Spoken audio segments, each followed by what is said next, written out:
Welcome back. Health and wellness is such a major discussion every new year as people try to start the year on the right foot. For the Black community, this can look a little different. Here to talk about an upcoming workshop highlighting mental wellness in the Black community are Chandra and Pastor Todd. Thank you both so much for being here. Thank you for having us. I'll start with you, Chandra. Before we get into the workshop, why don't you tell us about the Buffalo Federation of Neighborhood Centers and the work you're doing in the community? So the Buffalo Federation of Neighborhood Centers has been serving the community for over 125 years. And basically we provide solutions and interventions for life issues. So anything from finding housing to advocating for health benefits to after-school programs. Tell us about this workshop coming up. So our workshop on January 13th is called Hope and Healing in the Black community.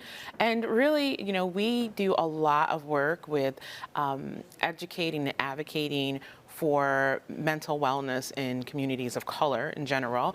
But we understand that in the Black community, there is a great disparity and there is also a reluctance at times. There's a stigma associated.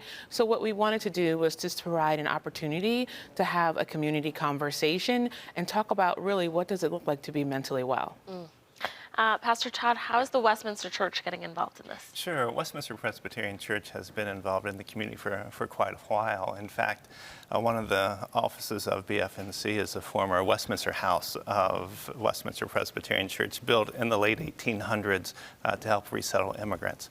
But more recently, we have an initiative of trying to become companions in the community. How do we journey alongside of organizations such as BFNC who are doing great work? So this is an opportunity for us to journey alongside of some friends. Let's talk about what the workshop will look like. What can people expect? So we'll start in the morning and, participants will come in. We have some continental breakfast. There'll be some questions and some interactive table discussion. And then we're opening up with kind of a grounding meditative exercise that'll be led by Dr. Latice Hairston, who is a psychologist in the area and has traveled worldwide. And then we'll move into our panel discussion, followed by kind of a closing meditative activity, because sometimes, the conversation gets really heavy. And we also want people to be able to leave with some skills that they can utilize in their own lives day to day. Let's talk about the panelists, who's going to be a part of it, and what are they focusing on? So our panelists include Veronica Golding, who is a social worker in Buffalo Public Schools. So she works a lot with young people. She has an extensive history in working in the mental health field. We also have Dr. Christina King, who is a professor of literacy and focuses on a lot of cultural literacy issues and teaching individuals how to teach literacy. And then we have Dee Johnson from the Witness Project at Roswell Cancer Institute.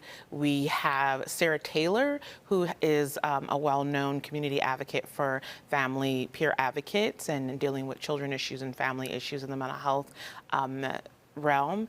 And I'm trying to think that I get them all. I think I got them all. I think it sounds like it.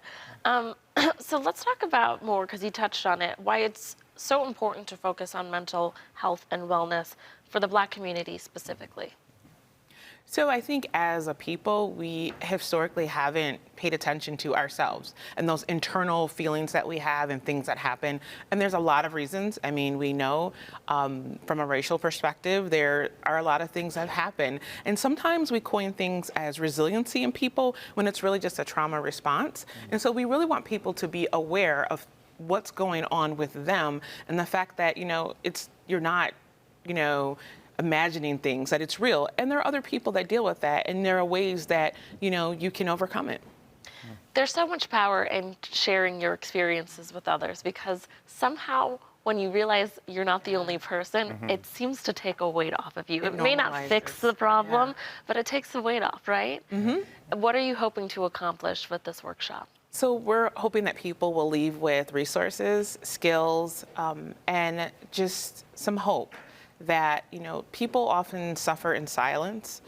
And I think when an individual can have hope that there are people out there that care and that can help and that things can get better, I think that's the start to healing. Now, this is the first year you guys are doing this workshop. Did it mean to you to be asked to be a part of this? Yeah, it's a privilege, and for BFNC to take the risk of inviting us in is greatly appreciated. In the BFNC offices, they have beautiful photos, and there's a mural that says "Reimagining Community." So this is our journeying alongside of BFNC to reimagine community in the hopes that we can take steps toward becoming that beloved community that Dr. King spoke so often of. Alrighty. Thank you both so much for coming in. I think it's going to be a wonderful and powerful workshop. Again, this workshop is happening this Saturday from 9 to noon at the Westminster Church on Monroe Street. For more information, head over to their website at bfnc.org. Thanks again for coming in. Thank you for so having much. us.